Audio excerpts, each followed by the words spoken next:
ख्वाब की खुशबू मामो रशीद के जाने के बाद गांव फिर अपनी मामूल की रफ्तार में आ गया, मगर रेहान के अंदर कुछ बदल चुका था। वो अब खाने को सिर्फ खाना नहीं समझता था, बल्कि एक ज़बान जो बगैर बोले सब कुछ कह देती है।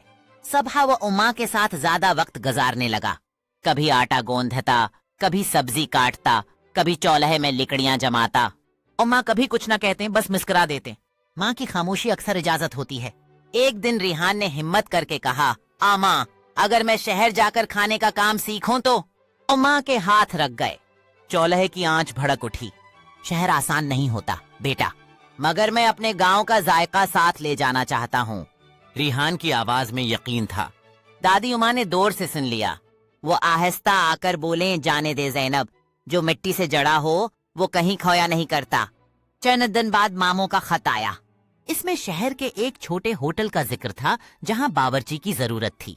रिहान का दिल जोर से धड़का।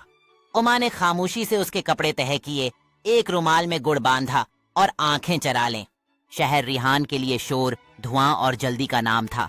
होटल की बावर्ची खाने में चमचों की खनक और मसालों की तेज खुशबू थी, मगर वो खुशबू नहीं थी जिसमें मट्टी की मोहब्बत शामिल हो। वहाँ खाना नाप तोल से बनता था, दिल से नहीं। एक दिन होटल के मालिक ने कहा, कोई नया जायका लाओ, गाहक उकता गए हैं। रिहान ने कांपते हाथों से देसी मर्ग और गढ़ वाली गरीबी बनाई। इसने उमा के सिखाए हुए तरीके से लकड़ी की आंच पर पकाया। आंख बंद करके दुआ पढ़ी।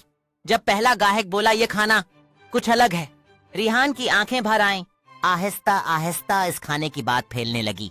लोग पूछते, ये जायका कहाँ से आया? रिहान कहता, गांव से। वो हर रात उमा को याद करता। इसके हाथों में आज भी चौलहे की गर्मी थी, मगर दिल गांव में ही था। एक दिन उमा की तबीयत खराब हो गई। खत आया तो रिहान ने सब कुछ छोड़ दिया।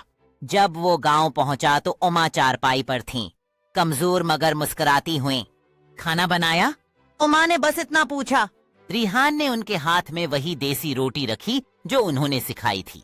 हाँ उमा, सबके लिए। दादी उमा ने आसमान की तरफ देखा। जायका वापस लौट